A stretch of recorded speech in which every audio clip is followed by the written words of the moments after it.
Yeah.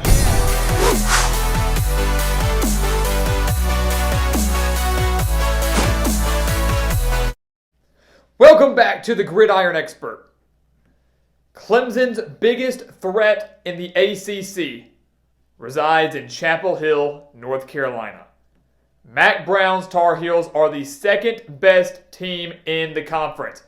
But do they have what it takes to finally win the Coastal, possibly win the ACC championship, and contend for a spot in the college football playoff?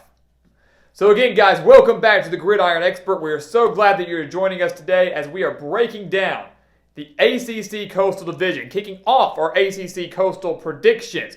As always, make sure to continue to like, comment, subscribe, share our videos, and make sure to check out everything down in the description below, where we have so much exclusive content for you guys, including a brand new special on our website, thegridironexpert.com, where you can purchase our expert picks, some of the best college football spread picks in the entire country for the last 3 years, and now, for our 5-year anniversary, you can gain access to our NFL spread picks too, which last year were some of the best in the country also. So make sure you go give that a look on our website, thegridironexpert.com picks. I can promise you do not want to miss, as well as everything else down in the description too. So let's go ahead and take a look at North Carolina. We are starting the Coastal predictions with them because they are the favorites in the Coastal Division. Like we said, they're the second best team in the conference. And look, guys, this is a team that went 8-4 last year. And when you look at that record, you're going to say that's not very good. But 8-4, 7-3 overall, a couple inexcusable, questionable losses to Florida State and Virginia. But the 8-4 record was still good enough to get to the Orange Bowl, where they fell to Texas A&M. And while that was a heartbreaking loss for the Tar Heel faithful, that was the first New Year's Six/BCS Bowl appearance for North Carolina since 1950. And I do have faith that this team can do it again.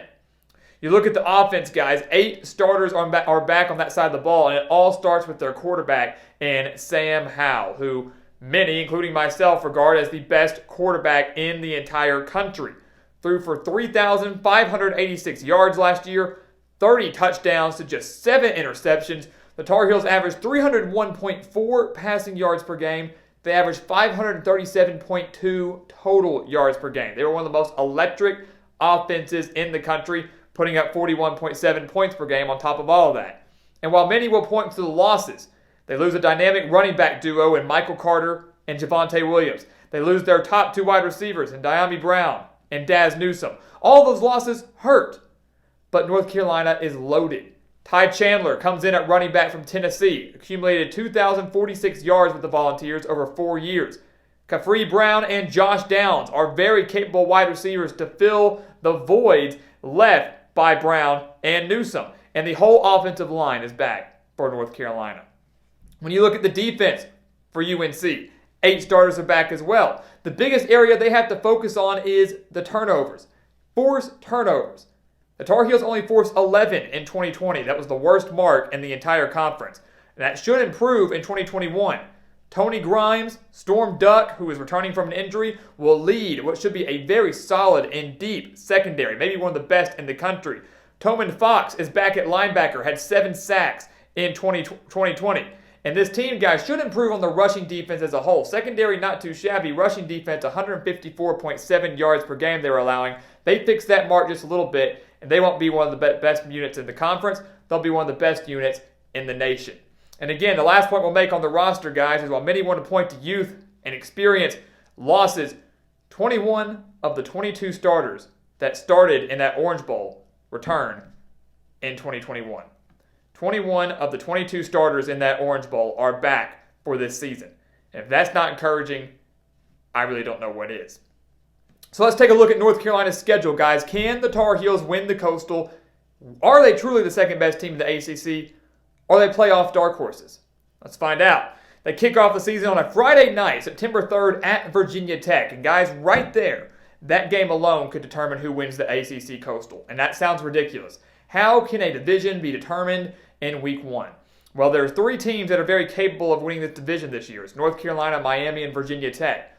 How those 3 teams fare against one another will determine who emerges as victorious in the Coastal and plays more than likely Clemson in the championship game. So UNC travels to Lane Stadium, travel to Blacksburg. They beat Virginia Tech 56-45 last year. 56-45, an absolute shootout. And you look at Virginia Tech, very solid defense. 8 starters back on that side of the ball. They're at home, a season opener, sold out stadium. Everything seems to pick Virginia Tech here. Everything seems to lean Virginia Tech's way. The one thing the Hokies don't have, though, is a competent offense right now. Major questions on the offensive side of the ball. You have Braxton Burmeister as your quarterback.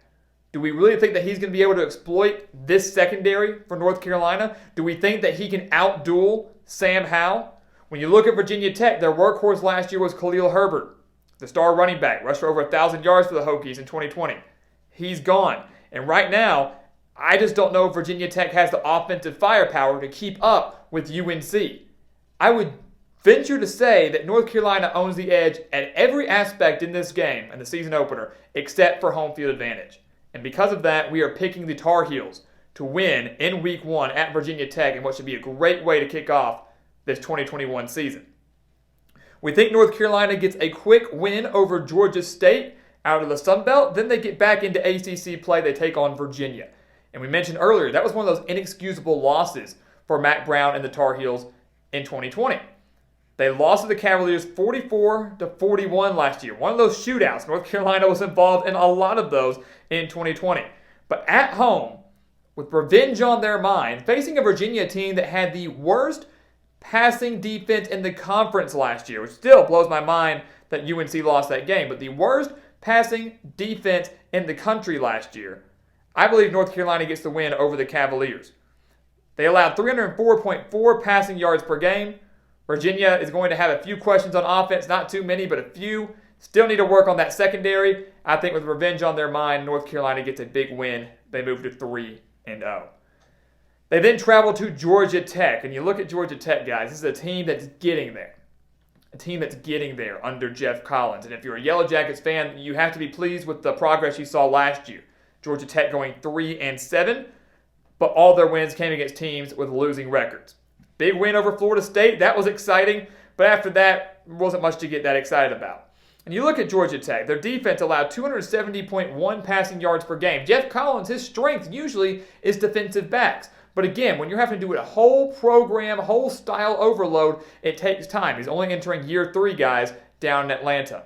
But 270.1 passing yards per game. They allowed 36.8 points per game. Their defense, I just don't think is up to par yet, at least not with an offense of UNC's caliber. I think the Tar Heels go on the road and get a win, but the Yellow Jackets will put up some points. With Jeff Sims and Jahmyr Gibbs, they're going to give North Carolina a bit of a fight, maybe in the first half. But ultimately, the Tar Heels will pull away, and they'll win by double digits, just like every loss for Georgia Tech last year was by double digits. So 4-0 for North Carolina. Let's mark down a quick victory for them over Duke. No disrespect to the Blue Devils, but North Carolina won 56-24 against their in-state rival. The Blue Devils allowed 38.1 points per game last year. They committed 39 turnovers in 11 games last year, and now they have quarterback questions, no identity on offense, and the defense doesn't look to be getting any better. Only 10 starters total returning for the Blue Devils in 2021. So UNC gets a quick win over the Blue Devils. They then take on Florida State on October 9th. And if you remember last year, guys, North Carolina went into Tallahassee as the 5th-ranked team in the country to face a poor Florida State team. And the Seminoles jumped out to a huge early lead.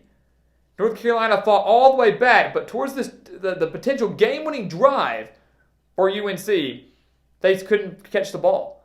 Sam Howell did everything he could, and his receivers could not catch the ball, and they fell on the road 31-28 to Mike Norvell and the Seminoles. Very similar to the Virginia game on September 18th, I see this as a major revenge game for North Carolina.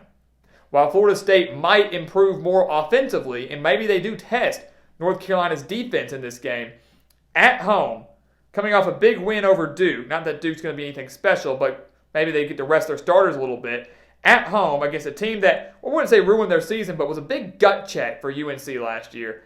I feel they dominate Florida State. They don't just beat Florida State. They put a beating on the Seminoles, whose, again, offense will improve, but the defense only returns 5 starters.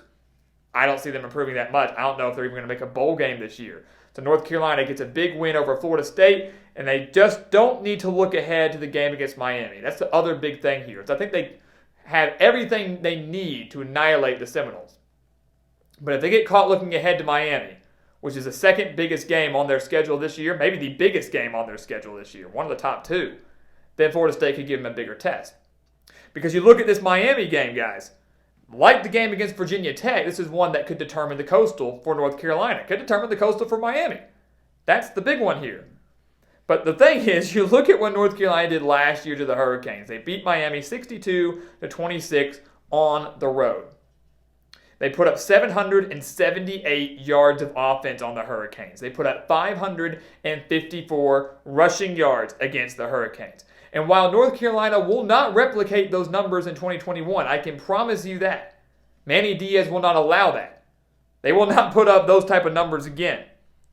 But they will beat Miami again. It's at home in Chapel Hill right before a bye week. They beat them on the road last year with the North Carolina team that was good, but I don't think they were as good as they're going to be this year. Facing a Miami team that was good last year, but may or may not be as good as they are this year. De'Aaron King's health is going to be a main priority, the main focus. The defense still needs major improvement, but they lose their top two rushers in Gregory Rousseau and Jalen Phillips. All of those things combined, guys, attack on home field advantage and the importance of this game, the weight of this game. Mack Brown's not losing this game at home. Are you kidding me? North Carolina beats Miami and goes into the bye week undefeated and as a top 5, maybe top 4 team in the country, guys. So you talk about playoff. The playoff talk is real because they're going into a road game at Notre Dame on October 30th as one of the best teams in the entire country. They play Notre Dame, guys, with a team they lost to 31-17 last year, only 14 points in Chapel Hill last year. And this is going to be a really tough game because Notre Dame's not going to be the same team that they were in 2020. Ian Book is gone. Majority of their offense is gone.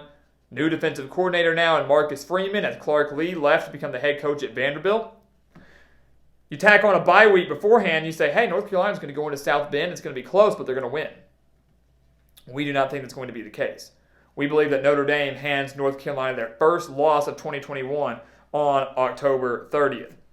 I believe that Jack Cohn, or whoever's under center, but most likely Jack Cohn, will begin to hit his stride midway through the season. He might struggle early on, but he'll begin to hit his stride for Notre Dame later on in the season. Kyron Williams will be one of the best running backs in the entire country, an opportunity to exploit maybe still a shaky North Carolina rushing defense. Kyle Hamilton for Notre Dame will be one of the best safeties in the entire country this year. All the more reason that they will test this passing attack of North Carolina. And Marcus Freeman, the new defensive coordinator for Notre Dame, is one of the best in the entire business and has a lot of talent on that side of the ball to work with. At home in South Bend for a Notre Dame team that may or may not be in the playoff hunt, may or may not be in the talks of a New Year's Six bowl game, depending on what they do earlier in the year, need this win over North Carolina. And in South Bend, one of the most difficult places to play in the country, I just don't see North Carolina getting this win on the road. They dropped the game to the Fighting Irish. We believe they bounce back, though, and do defeat Wake Forest. They beat the Demon Deacons 59-53 last year. An absolute shootout. Again, another one of those that we were talking about. And while this could be close again, while they could be hungover after a Notre Dame loss, they could be hungover after that. Their season is far from over because it's not a conference loss. That's one benefit this year for Notre Dame moving back to being an independent. So they could be hungover. This game could be close, but in the end, Mack Brown and his squad wake up. The passing offense is still too potent for a Wake Forest defense that still is middle of the pack in the ACC. They get a win over the Demon Deacons. They then travel on the road for a Thursday night game, 11/11, November 11th, Thursday night at Pittsburgh. At Pittsburgh. And guys, this has all the makings for a trap game for North Carolina. All the makings for it. Look at what Pittsburgh's done in the past, guys. Every year they seem to pull off one upset under Pat Narduzzi. You look at 2019, they beat UCF. Look at 2017, they beat Miami when the Hurricanes were the second-ranked team in the country in the season finale. 2016, they win the Death Valley and beat Clemson. Pat Narduzzi's squad always seems to wake up, and these middle-of-the-week night games towards the end of the season in November always seem to go poorly for the higher-ranked team, for the team that's usually favored. North Carolina will be both in this game. And I will say, guys, that I do believe that North Carolina falls at Pittsburgh. Tar Heel fans, I know you don't want to hear it, but again, look at the trends for Pittsburgh. Look at how just poorly placed this game is, those midweek games, we know how dangerous those can be. And you can even make the case, guys, that Pittsburgh's secondary could be the toughest that North Carolina has faced up until this point. Maybe with the exception of Notre Dame, maybe with the exception of Miami. Pittsburgh's defense is always one of the best in the country. They were second in the country last year in sacks per game. They had a top 20 unit under Pat Narduzzi, and their offense returns a 5-year starting quarterback in Kenny Pickett, along with Vincent Davis and Jordan Addison at running back and wide receiver. The offense is going to be more than capable to hang with North Carolina, not as explosive, but efficient. The defense absolutely can slow them down. They're at home Thursday night, at night, November. I'm giving the edge to the Panthers, and I think they do upset North Carolina. I do believe the Tar Heels bounce back, though. They beat Wofford, and they will beat their other in-state rival in North Carolina State. I do believe they beat, I do believe they beat Dave Doeren and the Wolfpack. They beat them by 27 last year, 48-21. And while many will say, oh, it's only because that was their first game without Devin Leary, it doesn't matter. I take Sam Howell over Devin Leary every day. I believe the Tar Heels want to finish strong. It's a chance to capture a double-digit win season. So while their playoff hopes could be dashed, ACC title hopes are not, history is still not dashed. And in a game that might be closer than it was last year, they still beat the Wolfpack, and the Tar Heels finished the season at 10-2. You can make the case for 11-1, but I genuinely believe that they will lose to Pittsburgh. And if you don't think they'll lose to Pittsburgh, I do not see North Carolina running the table in the ACC. I believe the Tar Heels will slip up somewhere in conference play. We think it's against the Panthers. If you think it's someone else, let us know in the comments below. But regardless, North Carolina 10-2, only one conference loss. They beat Virginia Tech, they beat Miami, which means there's a dang good chance they're going to the ACC championship game. So guys, as always, thank you so much for watching us here at the Gridiron Expert on YouTube. Make sure to continue to like, comment, subscribe, share our videos. Also make sure to check out everything down in that description below. Again, our expert picks, both college and now NFL, over on our website, thegridironexpert.com. Make sure to go give those a look. Make sure to hit that notification button as well so you don't miss out on any other prediction videos coming your way from now until the beginning of the college football season. I promise you won't want to miss out on any of that. And once again, guys, as always, thank you so much for watching, and we'll see you next time right here on the Gridiron Expert.